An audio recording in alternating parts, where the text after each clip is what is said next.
Welcome to the Money Made Human podcast. It celebrates at its heart the work of credit unions and their vital role in enriching our lives and communities. Brought to you by First Class Credit Union, each episode features insightful discussions revealing the meaningful impact that can be made through economic collaboration. Mostly, it's a collection of compassionate conversations about navigating life and the individual journeys we take. So welcome to Money Made Human, a podcast by First Class Credit Union. We're delighted today to be joined by Fraser Wishart, the CEO of the Professional Footballers Association in Scotland. Thank you. Hello. It's been a while since anybody's clapped me. Usually the boo. Well, you're very welcome. Thank you. Listen, we're so excited to speak to you. So much to talk to you about. Yeah. Want to talk about football, of course, but also about the fact you run a successful trade union and the similarities between a trade union and credit union. Also want to talk about the future and what your hopes might be. And then we've got some excellent questions from our team, random questions. Oh dear. I have to tell you, some of them are life questions. And they'll be the best ones. They'll be probably, testing. Testing. So we'll get to those. But I wanted to start, Fraser, by asking you, what's your journey into football? How did you get into football? Well, it's a long story. I'm very lucky that at my age, and I turned 60 this year, which is a biggie, but I'm still working in football and I love what I do. I get up every day and I love my job. Yeah. And I'm very good friends with Andy Walker, who's a former Celtic player, being a former Rangers player. Sometimes gives you funny looks if we're out with the wives or out for a pint. But Andy and I came through a kind of similar time at Motherwell, and I was a late starter. I was 19 by the time I turned professional. Where are you? Yeah, and I was at university playing for Pollock Juniors, which is my local team that's outside of Glasgow, and loved it, absolutely loved it. I thought, if I play for Pollock for the rest of my days, having just played amateur football, and within about 3 or 4 months, I just had about 10 teams after me. I played in a big cup final, and chose Motherwell, and thought, I'll go for it. I'll sign a 1-year contract. If it doesn't work out, because I knew I was 3 years behind everybody else in my age group, I started at 19. Doesn't work out, I will go back to uni and I'll go back to Pollock, and here I am, 42 years later or something like that, still here, still working in football. Yeah. Which is brilliant. Yeah. I suppose that's a great advert for younger players that might give up a bit of hope, that, if they're not signed by 14 or 15, but you're saying that there is potentially a future in those later teen years. Absolutely, and I think one of the things that you've got to have as a young football player, a young person now in life, because the world's changed. I've got children who are in their 20s now, and life's changed for them. It's a bit different than it was for me, just in general, and also within football. It's more difficult now for somebody to take the route that I have, but young players have got to face rejection at a very young age. Yeah. Unfortunately, the academy system means that it's tough. 12 or 13, can you imagine that? 12 or 13 being told you're not good enough, but you might be good enough for somebody else. And I always try and encourage young females now as well that are in our membership, young people, that still to continue playing football, whatever level. I'm arranging Christmas night and a couple of pints with guys I played with under 15s, Brilliant. 15 years old, 45 years later, we still catch up. And it's a great social thing, rather than just concentrating on being professional. They were very successful amateur players. A lot of them played in the juniors as well. Didn't quite make the same level as me, but they're still good pals. So I think that's what football brings. It brings a sense of community, which First Class and PFA bring as well. Bring a sense of not belonging, but a sense of friendship and community. It's really good social skills that can last. Yeah, absolutely, lifetime. Yeah, it's a really good sport. It's a good community aspect to it. When we're very privileged to be one of your business partners, but one of the things that I really got thinking about when we became business partners with you guys is, what would Scotland be, or the UK be, without football? Yeah. It's such an important part of our society, isn't it? Yeah. Just when you say football's such a great sport, it's also a great part of our everyday life. Yeah, absolutely. And people, for a lot of people, it's their identity. It's who they support. In Scotland, we're slightly different from, say, looking south of the border, which you should never do because it's a different world financially. but so many big clubs in England. But we've got two huge clubs, Rangers and Celtic, and we touch on it later. I'm involved with the World Players Union, FIFPro, which is a big organisation. I'm on the board, and people from all over the world always talk about Rangers and Celtic. But I say there's more to it than that. You know, we have such great clubs, from small part-time set in a local town to big multinational companies virtually in the old firm. And Scottish football is so important to people's lives. There's a lot of the economy, but even behind the football clubs, they now have their own community trusts, and they do fantastic work in the community. So much work. Yeah. Brilliant supporters, brilliant underprivileged people, brilliant older people that need help, which our organisations do as well. So it's a fantastic industry, and sometimes it's easy to forget when you read the negative headlines how enjoyable it is and what good work goes on in the background. What it gives everyone. Yeah. Just going back to your story when you said that you were kind of a late starter, and you were 19, you said. Yeah. Why? You know, why were you followed by other clubs? What was the thing that made you different, that they thought, let's take a chance on this guy? Is it talent? Is it your passion? Is, you know, what stood out? Yeah, I don't know, because as a youngster, talking about maybe playing boys club football and amateur football on the south side of Glasgow. I mean, that's where I played. Clarkson Amateurs, Gift up north. I was obviously a decent player back then. I mean, it's hard for me to judge that, but I really had no interest. Hamilton Accies, your team, gave me a trial and said, nah, no thanks, when I was 16. No. And that was about it. Uh-huh. That was about it. And were you gutted? Did you feel gutted at that point? Yeah. I loved football as a kid, and I can talk about the 70s World Cups and 80s World Cups more than I can the ones that happened last year, because I was just so passionate about it. And I played football, and I would go and kick a ball at the local school against a wall. So, but you begin to think, when guys I played against at my age group, Paul McStay, for example, the great Celtic player, Paul was always a wonderful player at 14, 15. So playing against him, he's playing for Scotland, 18, and I'm playing for Gift up North Amateurs, and you're thinking, well, maybe it's not going to happen for me. So I was lucky I got the chance to play for Pollock Juniors. I played in a big cup final, which was at Fir Park, Motherwell, where I played a lot of my career.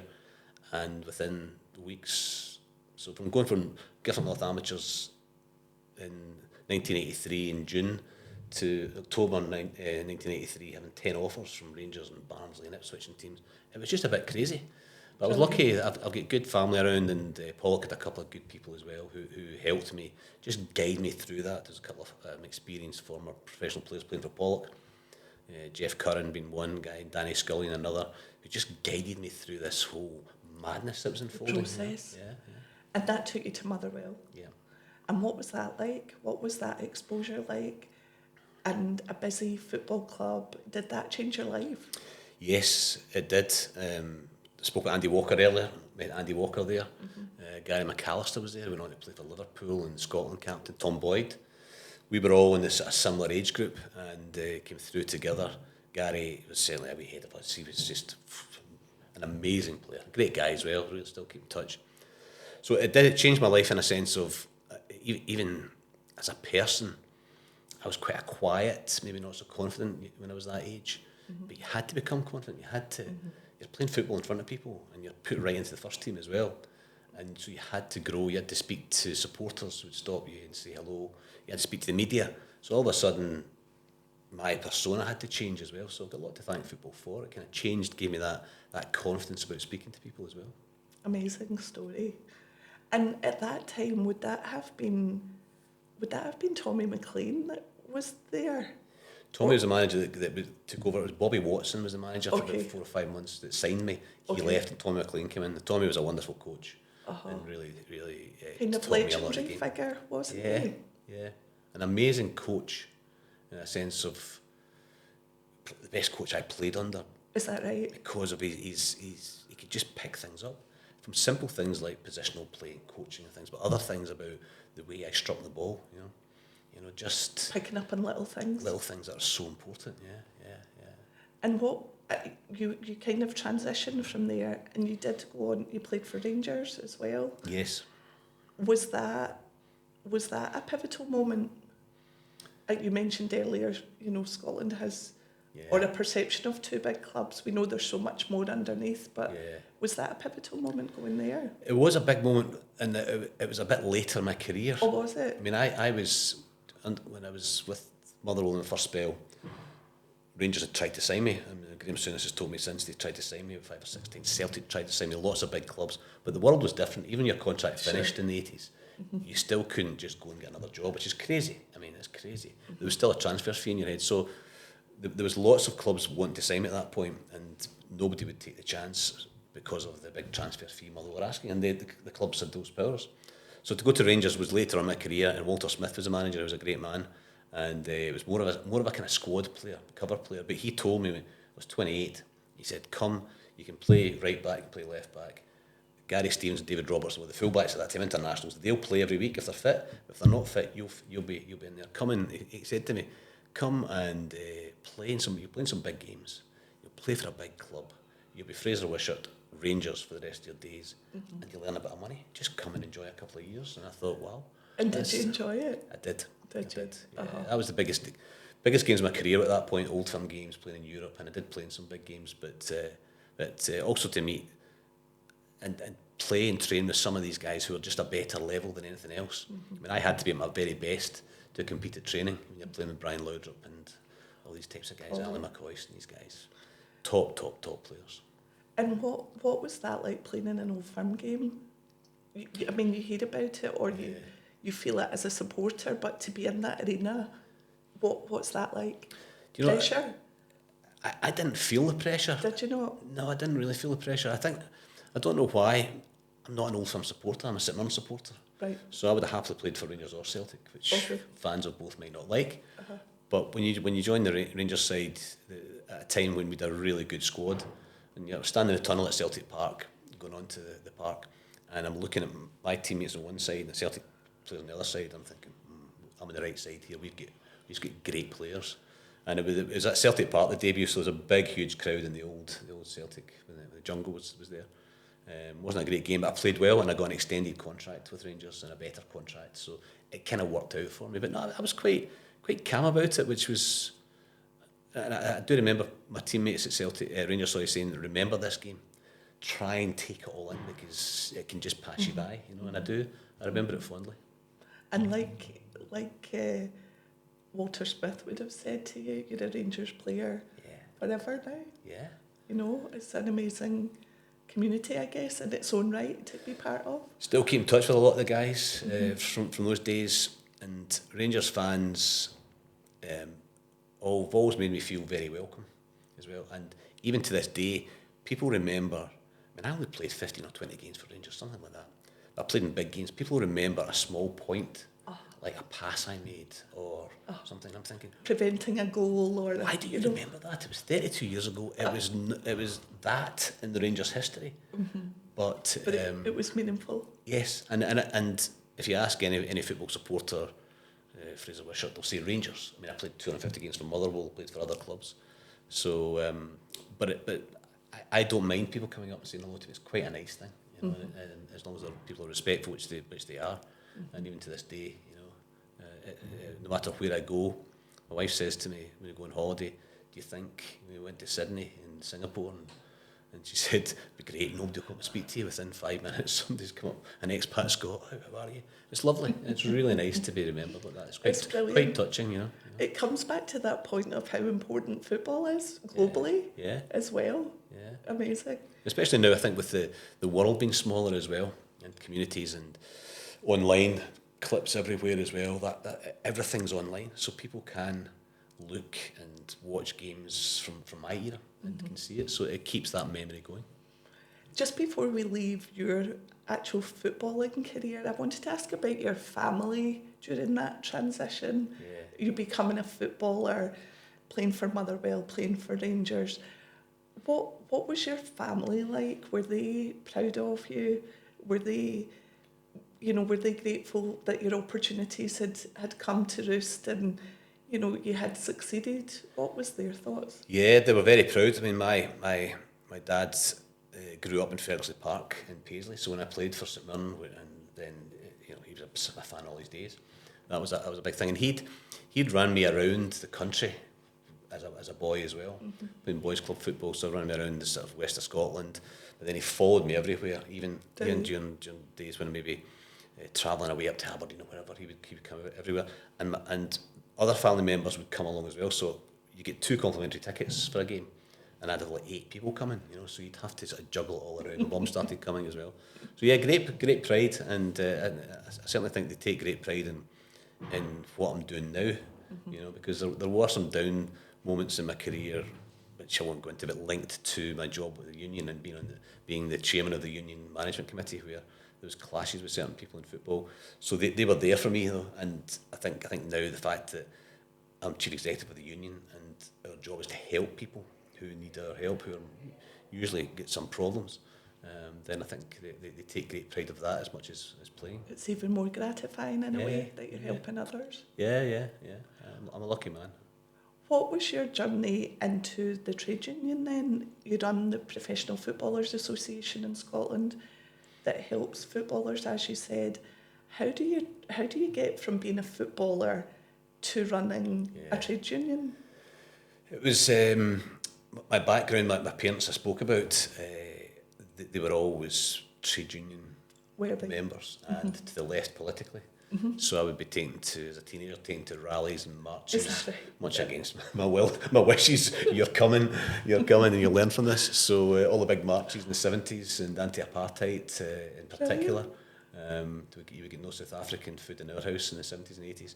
So that was my background. Family, a couple of uncles as well, who I think were so left-wing they get kicked out of the Communist Party. So that was that background to it. And when I was at Motherwell, the player who was the shop steward, if you like, the club delegate, left the club, and I was at 21. Nobody really wanted to do it, and I said, I'll do it. So I met Tony Higgins, who was my predecessor in this job, and we were part of the GMB union then, which was a real benefit to the union at that point. And that was me, just started. Tony said, do you want to come on the management committee? I became the chair, retired from playing, and the union was just growing at that point, because it was only Tony Higgins. There was just a bit of money coming in through various places to give me a job. No particularly well paid at the time, but I had the choice to continue playing. I was getting older and slower and thinking it became a bind, or take the jump and go off the union. So I did in 2001, and the union's now blossomed and grown since, and I've been in charge for 20 years. So it's that kind of life for everybody. You start small, just get involved in something, and it just blossoms from there. But just going back to what you were saying about your parents taking you to marches and involved, what drove them? Just did they want fairness for others? What was it that triggered that in them? I think so, and I think their parents and family background was always, working class people in those days were very strong and together. And would stand up to bullies. Sadly, I think that's kind of a problem we're facing at the moment in the world. But how do you stand up to the global bullies? That's probably the bigger question. But that was always in the background, and I think things like injustices to people. Go back to the 70s, all the strikes. There was power strikes. There was governments falling, steel. People losing their jobs, poverty. I know. South Africa was a big thing in our house as well, the apartheid movement as well, horrible stuff. But that galvanised people, and I'm so glad that I was taken to these marches, even though as a 13, 14-year-old boy, you're like, come on, But has that got into your bloodstream now? Yeah. In this role? Yeah. That really guided my whole views politically. I'm still to the left. Still believe in community. I still believe we should be looking after the most vulnerable in our society, and I don't think we do that as much now.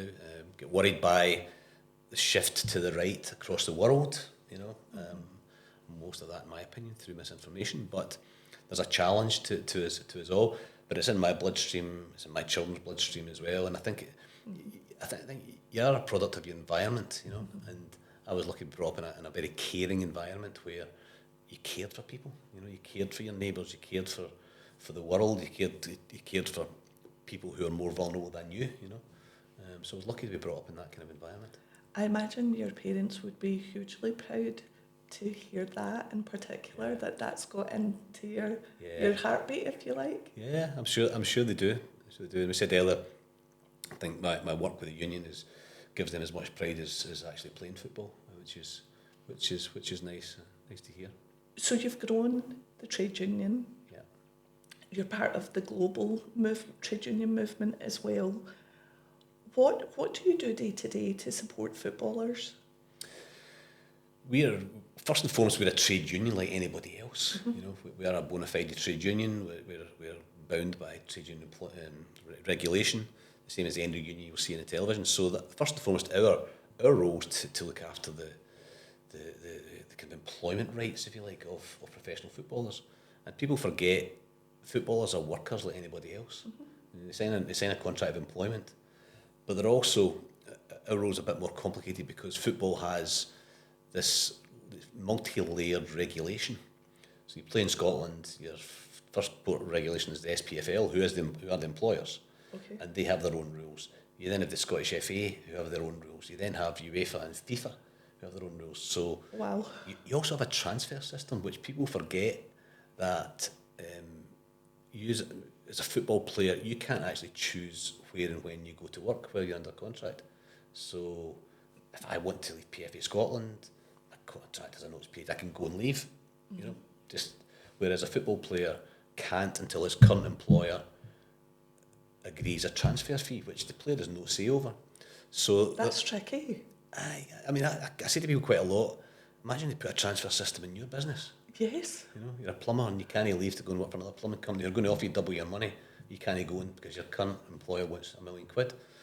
You know, so we've got to deal with all of that. And so we're the representatives in Scotland. When they change regulations, we negotiate with the SPFL and with the SWPL now. I've got this, the Women's Premier League as well. We have female members, which is great. Yep. And the SFA. And at global level, FIFPro is a World Players Union, big organisation, 70 countries. And we're the leaders in negotiating on behalf of the players' reps with UEFA and FIFA. So there's all these different levels, and I'm involved in them all now. I really enjoy the global stuff with FIFPro. It's fascinating. How do you do that? How do you manoeuvre between all of those layers? That must bring challenges to you. Yeah, and I think just over 20 years, when people ask me, how do you know what's going on? I say, well, it's not rocket science. I've just been here a long time, and I listen and I learn and I keep things in my head. Just sometimes I need to start telling the next generation a bit more about that. But part of the rationale, we became an independent union in 2007. And part of the rationale for that was we wanted to provide more than just a normal trade union for our members, who are young people. You know, it's easy to forget that in our membership, most members are under 30. You know, whereas if you look at bigger unions and a bigger workplace, there's experienced colleagues who can help the younger ones and talk to them about union and trade union rights and employment rights. We don't have that. So I wanted to do that, and the players wanted that as well. So we've grown and grown and grown. And we now provide free mental health care. We've got a free service that's completely confidential with experts, where players can just phone up a number. We don't even know who they are. You know, we have an education and training scheme, personal development, because football players can't be footballers forever. Of course. I know that better than 30. But it could happen earlier now. You know, when I played, you could pretty much have a career to 35. You could be out the door at 25 playing part-time. So we encourage players to look at education and training, and we've got staff that do that as well. We've got full-time staff now in women's football as well. Just as female players step into professionalism as well, they need a lot of help, you know, and advice. And we also have business partners like yourselves as well, because football players need to have a trusted place to go to. You know, the mental health, we trust the people at Sporting Chance that do the mental health stuff. We tell players, go there, they're brilliant. First Class Credit Union and others as well. We work with these organisations to provide services. We're a very good signpost organisation, and I think we're a very good partnership organisation as well, with the aim to provide better services and better benefits to our members. We really appreciate being part of it, and I guess there's a perception in the outside world that footballers may have a lot of money, but that will be different depending on the level you play at. Yeah. We were very keen when we came to you guys, having worked with fans supporting food banks for so many years. Yes. we wanted to say to you, this isn't about Rangers and Celtic. It's about the impact football has in society and how we can help. Yeah. And it's been such a great partnership for us. But we also noticed recently the harm that footballers can come into with money. Yeah. People potentially preying on them, choosing products that might not be suitable. So we're really hopeful we're a safe place for footballers to save. Whether you're male or female, we're hopefully a safe place. Well, we chose to partner with you guys, and we're lucky to have you guys as partners as well. But we're very careful, particularly in the area of finances and financial regulation. We have financial advisors who've been long-term partners as well, but I've turned down offers over the years because it was such a niche area. Yes. And what you're dealing with and what we can benefit from in a partnership with you is your experience and professionalism. I think as bodies we have similar ethos. Yeah. We're not-for-profit organisations. Yeah. Why are we here? We're here to help our members. Mm-hmm. And we're here to get better deals for our members as you can offer. And for me, with First Class Credit, what attracted me doing the due diligence, looking at it, was links with other trade unions as well.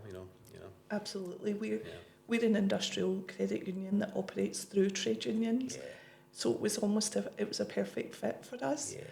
But we're really grateful to be able to help your members, and we hope that that's something in the longer term. Totally, and we will work together to provide opportunities for young people. And as I said earlier, forget that football players, you could be captain of Celtic, but you might be 25, 26, young person. I got my first mortgage way back in the day when I was 24, and I had no idea what was APR. You just signed anything. Uh-huh. Get a first car, you just sign any credit agreement, Yeah.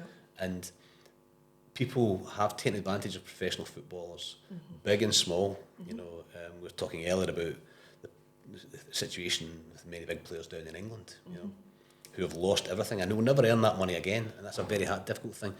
Even for a player that's earned a lot of money, to lose it and to be conned, maybe too strong a word, but certainly ill-advised, doing wrong, having the wrong investments, having no safety, no plan ahead, to lose that and then not have the opportunity to get that money back again is very difficult. So for us, partnerships with organisations like yourself and others, whether it's to do with cars or hotels or insurance, particularly in the financial side, it's important for us. We don't partner with anybody. We partner with people who will do a good job for our members first and foremost, and we believe that our partnership will only help our members, particularly younger guys.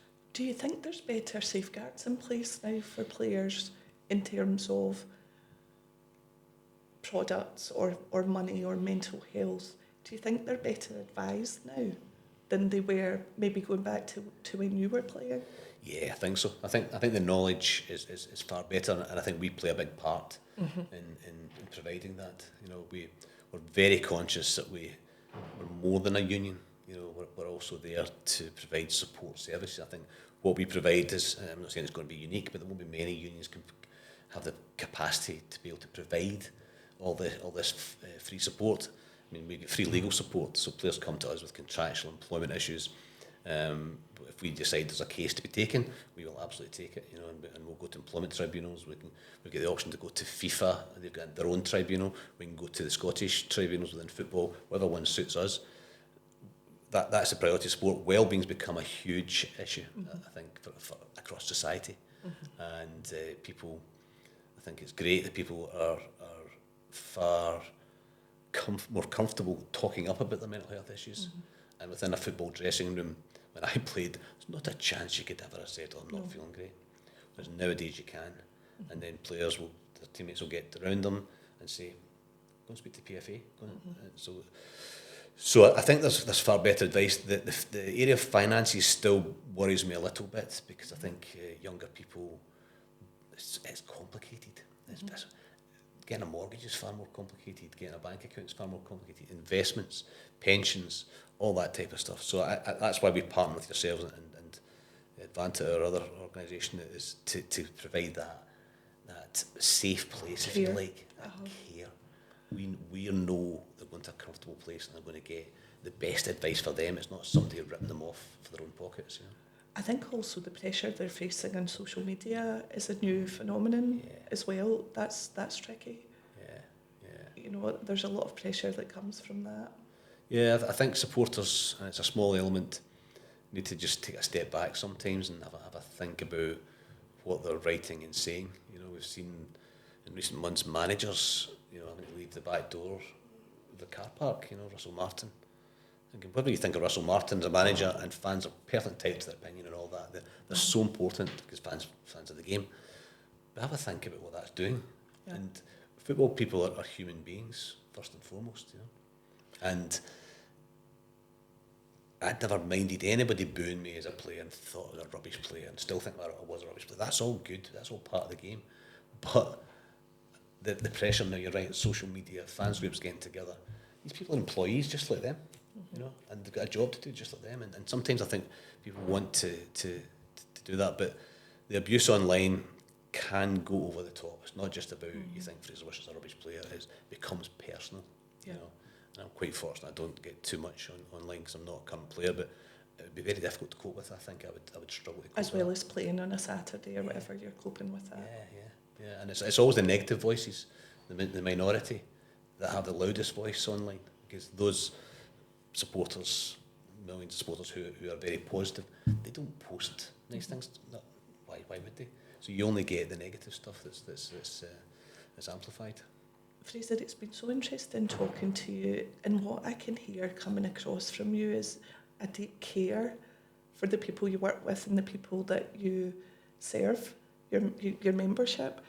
I wonder if I can ask you about difficult times and how you, as a leader, cope with difficulties. You already talked about the complex kind of legislation you have to face, but I suppose I'm thinking like circumstances of where Rangers went into administration a few years ago, which was a really difficult situation. How, in terms of helping players that would have been employed, was that complex? It was, because football players, for all I was talking, the transfer system restricts players. It also helps players because they've got a fixed term contract. It's a 4-year contract. You can't terminate that contract as an employer. You can't even serve notice without just cause or being gross misconduct or something, just like any other contract. So that's why you see with players with 2 years left in their contract, the club can't get rid as fans would want. So there is a bit of protection there. But when Rangers went into administration takes away that protection because the administrator's given supreme powers. Okay. So they can get rid of players, but the players are then compensated by the new owners. So it's a complex area. But there was a huge global profile on that. You know, I was taking calls in here in the office, requesting interviews in Canada, in New Zealand, and places like that as well, because everybody was saying Rangers. You know, it's an institution. Yeah, worldwide, known everywhere, but also become such a huge club. They're the first really, really big club, certainly in Scotland, but even in the UK, to go into administration. You know, others had done it, big clubs, but to be the size of them. So, what I think I'm good at as a leader is surrounding myself with good people. I'm never threatened by anybody that knows something more than me about a certain area, which is why I've got great staff in here that know more than I do about well-being and personal development. And I always pick really good lawyers to advise us as well. So we had top employment lawyers, top sports lawyers, we still have as well. So I was surrounded by that. I was leading it and talking to administrators, talking to potential new owners. But I always knew in the background the players were going to get the best advice. In this room we're sitting in here today, we had umpteen meetings with the sort of 7-8 of the leading Rangers players would come in and just sit here and say, help, because it's a complicated process, administration. But fortunately, or maybe unfortunately, I've had to go through this a number of times, so that I can know enough as a lay person to talk about it and be able to allay fears and set out the strategy. But then you've got good people around us who are lawyers, etc. And then they take the legal side. But it was, especially when the whole new company issue came across. Sure. And there's such a public profile on it, and there was all this positive towards Rangers and negative towards Rangers as well.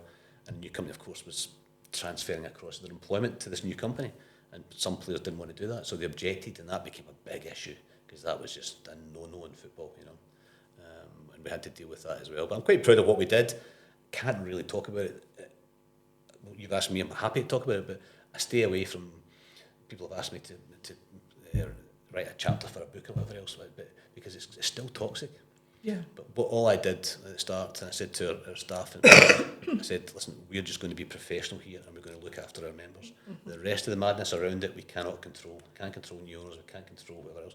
We just look after our members, and we did it, and we did a great job, I think. And such an emotional issue for fans as well. Yeah. At the time. I wanted to also ask you in terms of leadership. You talked earlier when you were talking about your upbringing and standing up for others. How do you lead when you might be in opposition to someone, or you have a difference of opinion, or you're standing up for beliefs? What gets you through that journey? I think, first and foremost, I think leading is about doing the right thing. Mm-hmm. You know, I think it's about doing the right thing. It's about looking at what you're doing in your organisation, and you'll be exactly the same in your organisation. You know what your organisation's about. What's your organisation there for? So PFA Scotland is here to represent the interests of players and their members. So we have to keep that as a core principle. Now, I'm not somebody who'll shout and bawl. I'm not an arguing. I do argue, but the way I'm talking to you is the way I conduct myself in life. Mm-hmm. And some people misunderstand that and think you should be banging your finger on the table. I'm always always telling our staff, people want us to fail. I mean, we're a trade union after all, mm-hmm. So there's a lot of anti-trade union feeling. There's a lot of clubs, a lot of people out there don't like us, which I think is a badge of honour. But as long as we're professional, we do things properly, we do things transparently, and if there's a dispute, I have no problem sitting across the table with anybody if they get a different opinion in anything in life. But let's do it properly. Football's far too often, and it happens too often, is they try and use the media, they try and blacken people's names, they try and really have sort of negative stories about people, and I've had it about me, people just making things up, disputes. And how would you deal with that? I'll phone the person. Oh, would you? Yeah. They usually don't take my call, you know. Usual? Yeah. Cowards don't take a call. And I don't mind, I don't mind anyone to have an opinion, but there's one club in particular we were having a dispute, and I don't leak stories to the media, I really don't. It's because, again, I stay professional, but they leak out. You've always got to work in football, that whatever you're working on will come out at some point. Sure. And it came out, the club then ran to the newspaper concerned and just made things up about PFA Scotland. So I phoned the individual, of course, don't take my call, you know. But I always think if you know you're doing the right thing, you're doing things properly, straightforward, professionally, then nobody can have a go at you. They might disagree, but they can't have anything on you, if you like, you know. It's really inspiring to hear that. It's the reason we've set up Money Made Human as our mission, because it's about keeping our members front and centre, but it's about doing the right thing as well. Yeah. So it's really interesting to hear that from you. Yeah. I've got, so just to my children have got accounts with the credit union, you know. And they do. It's something I've kind of thought about a lot in the recent years, because I think there's a link here. We talked earlier about the ethos, mm-hmm. And the whole MD watching this will just see it's a different side to professional football players or people who are in the media. People have an opinion of me, but this is me. You know, this is me talking, and behind us all, we're all human beings, and we as organisations just want to help these people. And just provide better benefits to them, better deals for them, if you like. You know, it's care for sure that's coming across. Not complicated. No. People complicate it, and it becomes complicated due to self-interest. Mm-hmm. Due to somebody wanting to line their pockets in any walk of life, you know, and that's where we want to be a trusted organisation, and we know we're not big enough, we can't provide everything, so we've got to signpost organisations around us like yourselves to become the trusted arm, and players and members will trust us if we speak to them, they're good people, you know. And of course, any deposits with us are guaranteed under the financial compensation scheme. Yeah. So, you know, hopefully we're a safe harbour for footballers. Absolutely. Before we ask you our questions from the team, it's a scary part that's coming up. I know. Oh no. What's your hopes for the future for you and for PFA Scotland? What would you like to see? What for football? Yeah. In a football sense, I really get excited when I'm watching the national team. So as we talk, we've got big World Cup qualifiers. Don't know when it's going out, so hopefully we can qualify for the World Cup. I'd like to see younger players, more players through the academies getting a chance. There's not enough young players getting a chance, and I think a lot of that comes down to the pressure on managers to win next week, because they know if they have 6 bad results, they could lose their job. So understandably, they're going to take a chance with a kid like Motherwell did with me. You know, sink or swim. When my first season as a pro, was I good every week? No, you would play a good game and be rubbish the next week because you're learning. So that'd be something for me. For PFA Scotland, I would like us to have a bit more. We've got good relationships with governing bodies, but it's not formalised in collective agreements, and that's going to have to happen because the world is changing. You know, employment law is changing in the UK, but globally, I can sit and talk to people at FIFA and UEFA, but sometimes the governing bodies in Scotland don't necessarily automatically consult. So from that side, but as a union, just keep growing and keep providing better benefits. You know, I'm always challenging our team. We had a meeting a couple of months ago, right? What are we going to do? What are we going to add to? What's our new benefits? We have that discussion almost every year. What's the new benefits? You know, and it can be as simple as providing. We have funding for education courses. Are we putting more money into that pot? We have a management committee that's made up of players. Michael Devlin's the chair, so ultimately they're like our board. So although I'm the face and the chief executive, make day-to-day decisions, they run it. You know, so I've still got to be responsible to them, and they're always saying, right, what are we doing? What's next? And we're talking about driving lessons for apprenticeship players. Do we provide cheaper driving lessons? Do we provide grants for it? Because we do education courses, we provide money towards them. So always just keep improving. But for me personally, love my job. My biggest challenge is who's going to replace me at some point and when am I going to leave. But I'm not leaving. I mean, I love what I do, but I'm progressing more into the global stuff with FIFPro as well. So always thinking ahead. 60's nothing. I look in the mirror and I look in this camera thinking, oh my God. Not at all. And that's one of the things of being a footballer, you always come across a picture of you somewhere, you know. An older picture. 35 years ago when you're young and you've got hair and you're a bit slimmer, and you think, oh my God. But let's see. So yeah, for me, I can't stress enough how lucky I feel that I've helped build this organisation. I've led this organisation from the start, and I wake up every day and it's a look forward. It's a joy still. Yeah. Yeah, absolutely. So varied, so versatile. Coming in and speaking to you guys this morning. I've got staff stuff this afternoon. I've got FIFPro stuff tomorrow. Then I've got financial stuff on Friday. All fascinates me because the day-to-day running of the team is through in the other office over the corridor there, and my job is to lead and to manage and to make things better. Is that because it all ultimately links back to football? It's all connected. The subject matter might vary, you know, finance or people, but it comes back to football. Yeah, that's a really good question, actually. And would I enjoy doing the same job and the same things, you know, budgets and financial sheets and all this kind of stuff with the accountants? Would I enjoy it if I was working for another organisation? Maybe not as much, but it's all linked to the thing you love. And I think one of the things about being a not-for-profit organisation is we're in a strong position financially. We've got a good team around us. We don't need to. We're not in it to make money. We're in it to get money to give to people. You know, we're in it to get same as yourselves. Not for profit. So anything that First Class Credit earns goes back into the pot. You know, in interest. Anything I bring in goes back out to members, and all these services that we provide, paying for lawyers when it's really bad, paying for well-being, paying for education courses. You know, and every time we look at the budget and we've got a bit of money to spare, right? What are we going to spend it on?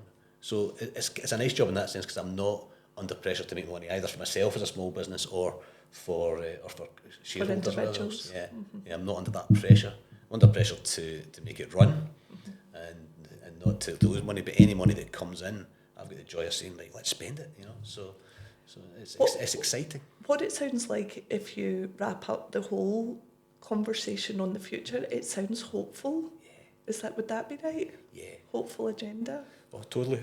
We're doing really well as an organisation, and great people. I think it's one of the key things to having a small organisation. I think 11 or 12 maybe work for us now. The key thing is recruitment. and recruitment has worked mostly for us. But getting good people around you, you know, and as I said earlier, leadership, people get frightened by having clever people around you. You know, I think some leaders do; they feel threatened by it. I don't. I treat it like a football team where I played right back, so I had a role to play, but you couldn't win a game with 10 right backs, but you couldn't win a game with 10 strikers. Sure. So you got to, I always look to add to, right, where's our shortage in our skill set? What have we not got in our team? Right, let's bring in somebody like that. So that's the key to everything, is having good staff and good people and making, I hope, they might tell you differently, but I hope it's a happy place to work. Hopefully motivated. I mean, we're a trade union, so I look for people to work hard, to do their job, but the benefits of it, and creating a happy environment, creating a rewarding environment as well, I think is probably a big motivating factor to retention of good staff and also to happiness in the workplace. It feels good. There's good vibes. Hopefully. It does, for sure. Shall we do your life questions? Can I just talk about me more? Give me a number. No. Give me a number. I'll We'll go go 1 to for 7. number. I was a right back, so number 2. Number 2, golly.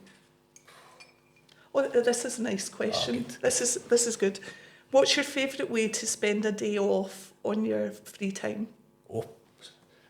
My favourite way to spend a day off, and I'm going to do it this Saturday, the weather's good, is to go for a long walk. Nice. I've found, as I get a bit older, the benefits, and being in the office, having been a football player for 20 years, and out in the fresh air is so important. So I'll go for a long walk through the park, go for a nice bit of food with my wife and my 2 children, grown-up children.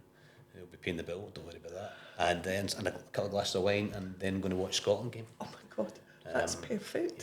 Yeah. That's brilliant. I value calm in my time off. I don't want to be charging about the place. That sounds lovely. Doing mad stuff. That's so good. Okay, another number. We're going to actually ask you all of the questions. Normally we only take a selection, but I know they're so good that I want to ask all of them. Number 3. Number I played left 3 back as well. So. Oh, this is a really important question. How important is money awareness in the football sector, and how can we improve it? Well, it's hugely important. Been emphasising throughout this podcast about the age group of our members.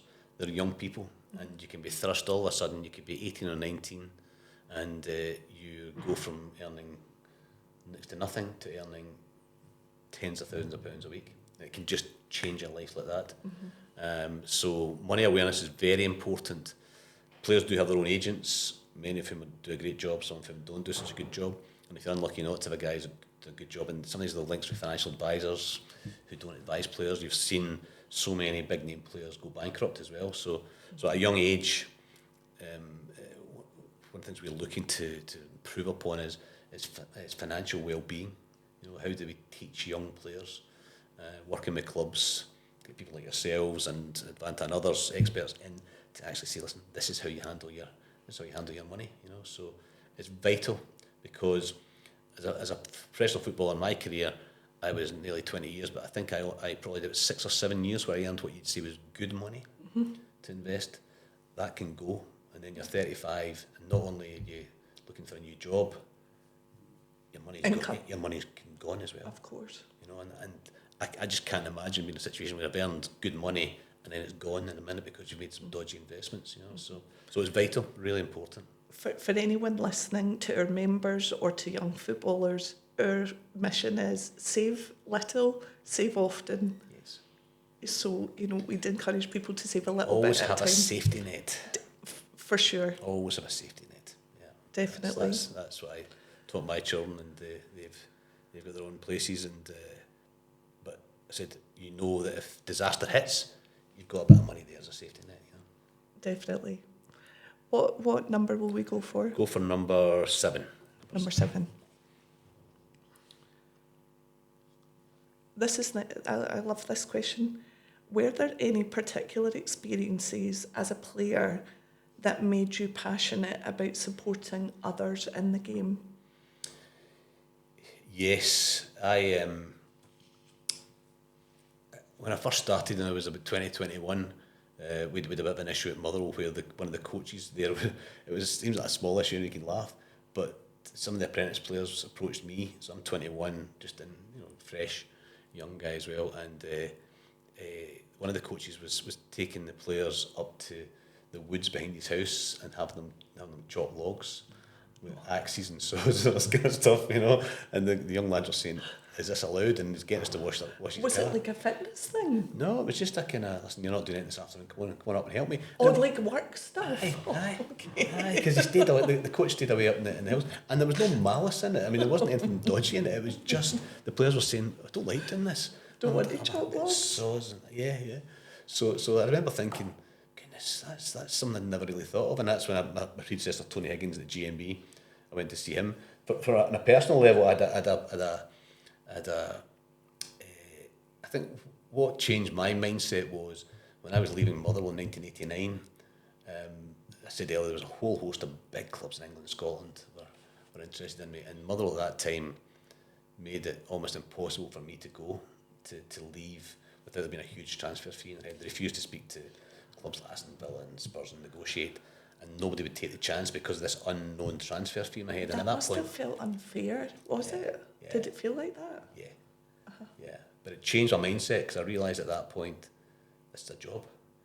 The 5 years previous to that, playing with Andy Walker's and Gary McAllister's world, playing with other senior players, loved it, absolutely loved my time at Motherwell. Didn't care about money at that point, it wasn't earning much. It was just about building a career, building a life. Then you're 24, I'm thinking, hey, you earn a bit of cash here. And the chance to move to a big club was also professionally the chance to go.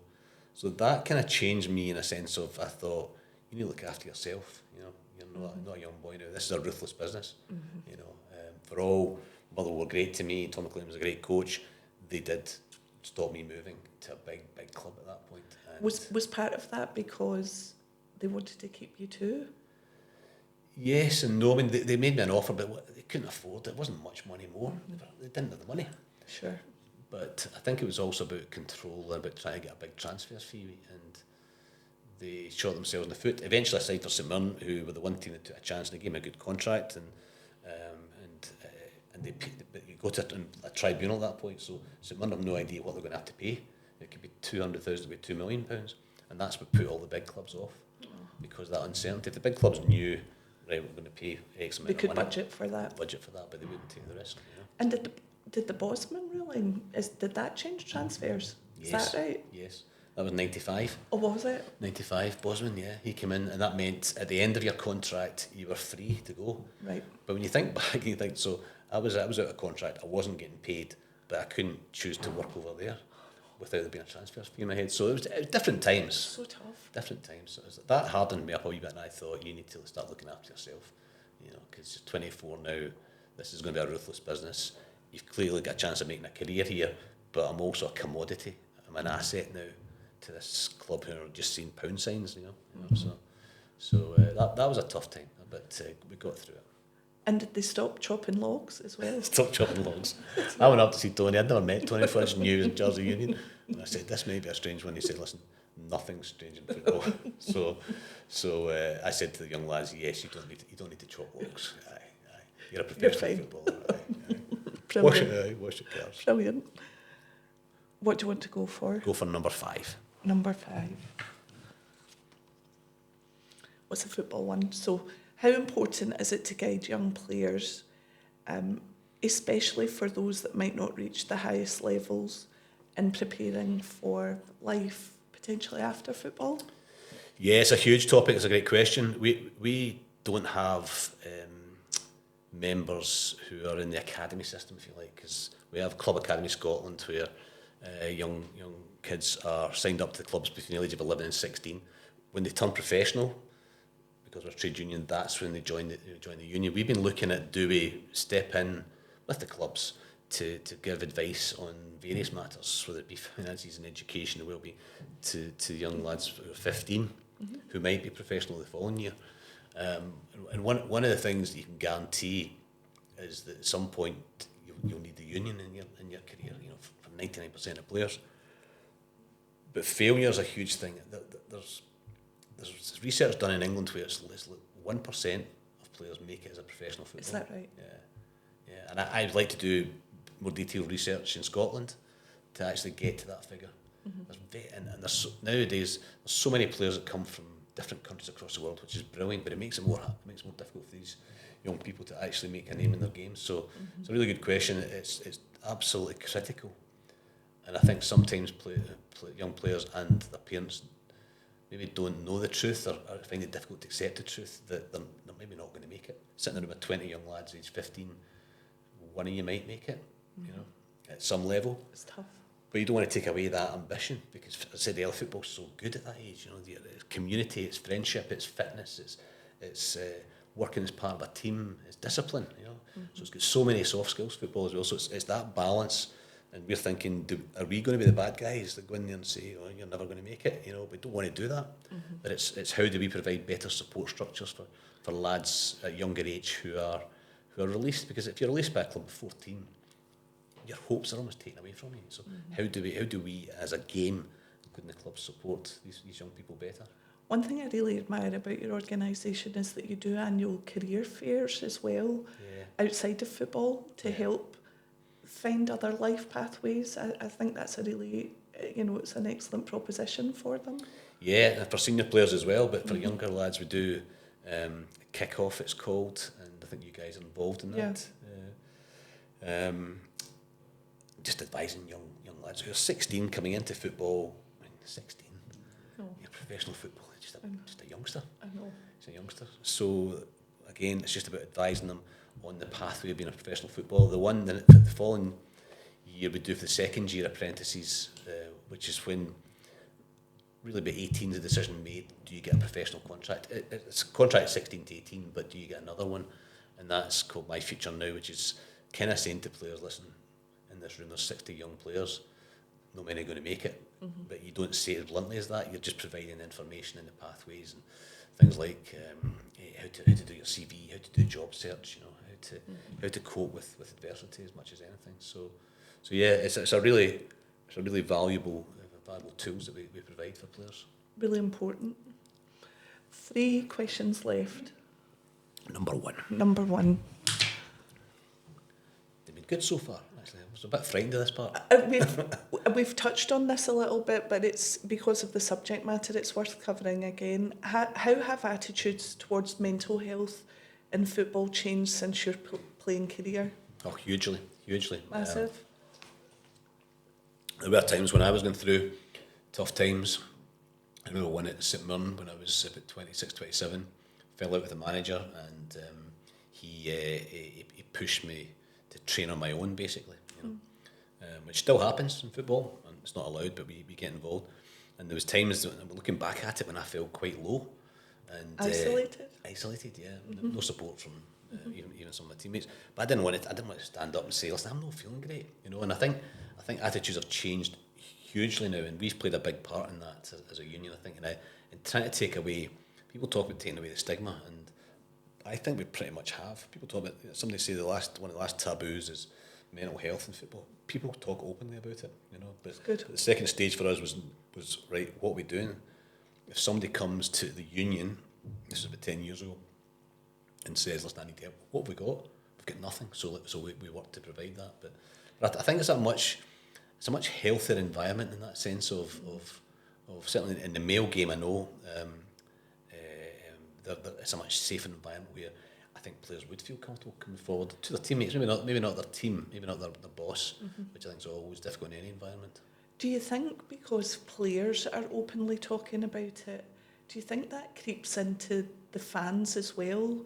Because we see massive populations, especially of men, that might not open up. Totally. Do you think it's helpful if their idols are talking about it as well? I certainly hope so. Yeah, I certainly hope so. And it's part of the plan. Sometimes we've had players talk openly in our social media about their own issues. Many and most won't talk about it, and the service we provide is confidential. We don't even know. I just sign the check and just look at it, and that's the way it should be. But I think there are players who've come out and talked openly, former players who've talked about it as well.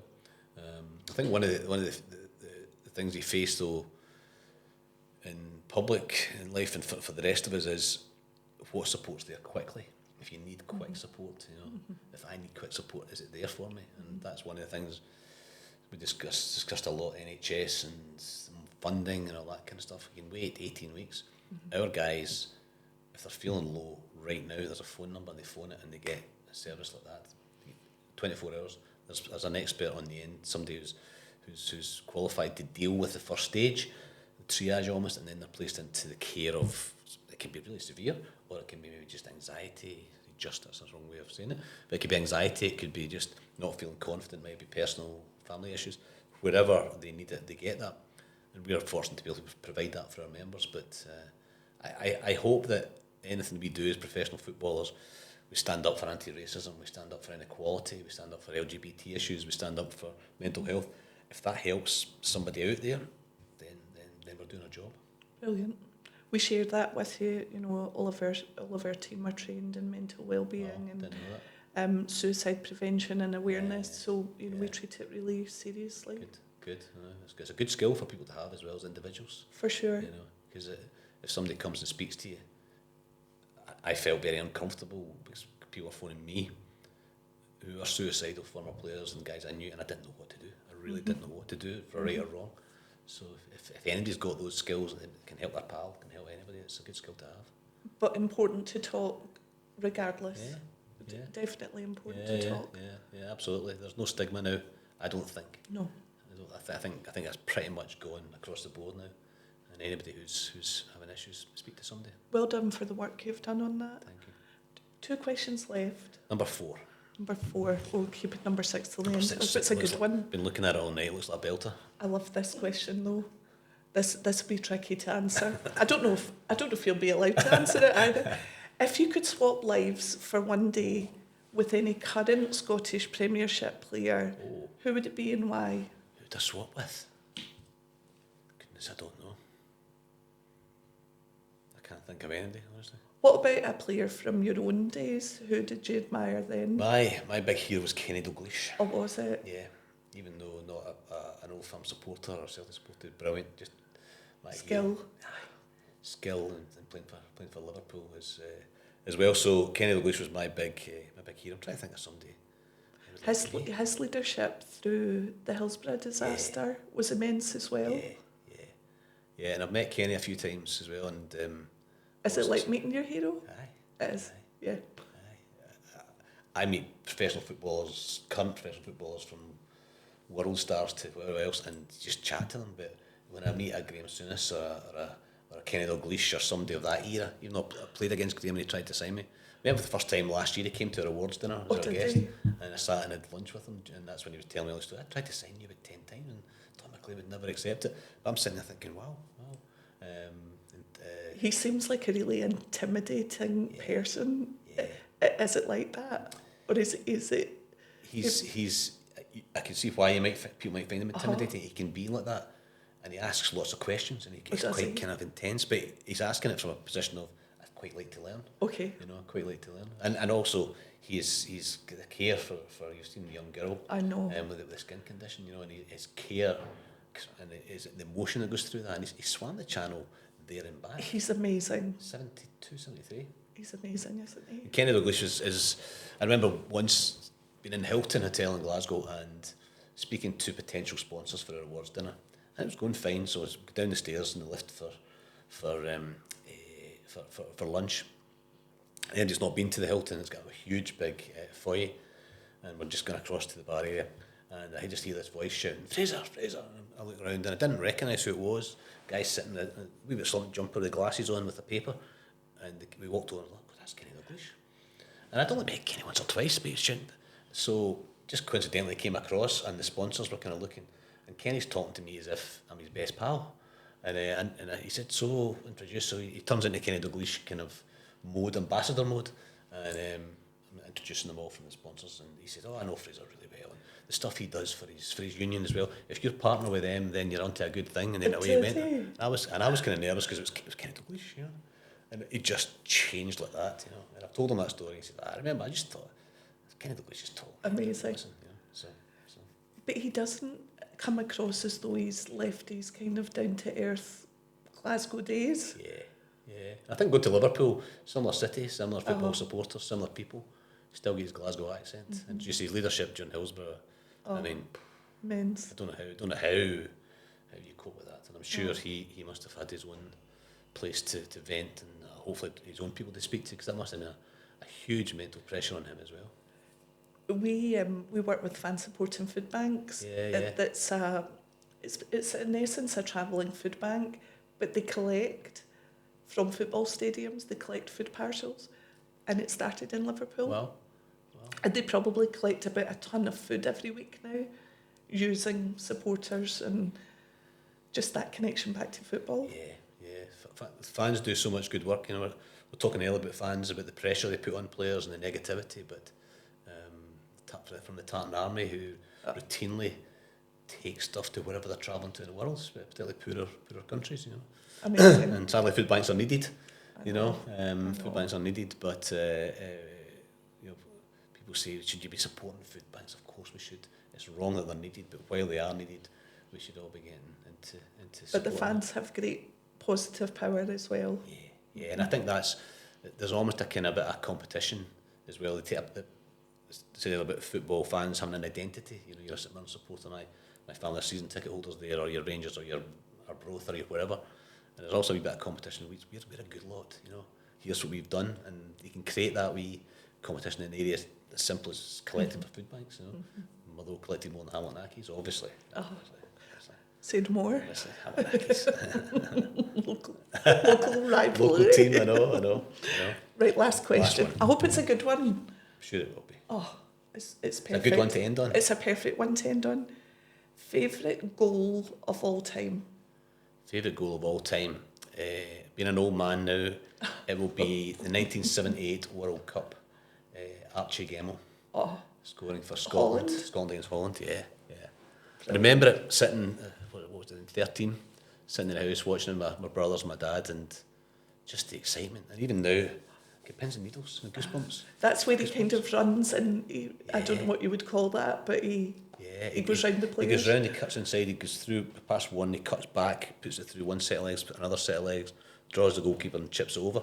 And the exciting part of that was we had to beat Holland by 3 goals, which is just ridiculous to qualify. That put us 3-1 up, and we were 1 goal away from qualifying. Then a guy called Johnny Rett banged one for Holland from 30 yards. But that to me, I've still got goosebumps. Thinking about it. So that, and James McFadden, who's a great guy, James, love him. His goal for Scotland against France. The goalkeeper maybe could have done a bit better, but Paddy's shot of 35 yards, whack top corner as well, again. And that's the excitement I get. I mean, I was a St Mirren supporter as a kid, and I loved all the clubs I played for, but the real excitement for me now in football is Scotland. Watching the national team play, that's the one that gives me the buzz. Oh, what a great way to end, talking about Archie Gemmill's Brilliant. Fraser, can I say it has been a pleasure to talk with you today.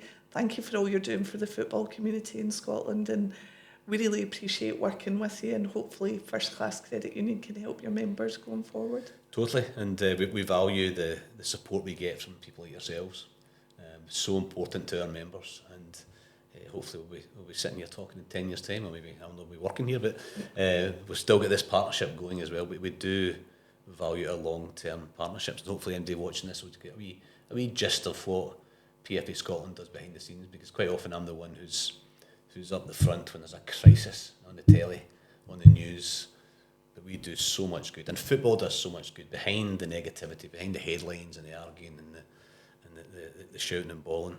Football's a good industry, but people like yourselves at First Class, I'm delighted to do this type of thing, and we're so lucky to have good partners in our network. I can't explain it probably properly, but you have completely stood for today what the whole concept behind Money Made Human is. Yeah. So we appreciate it. Thanks for being a great human. Well, thank you, and thank you for the opportunity. Appreciate it.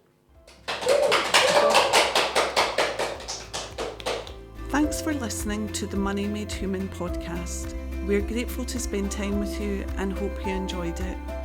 If you want to join a credit union, choose us. With love, until the next time, First Class Credit Union.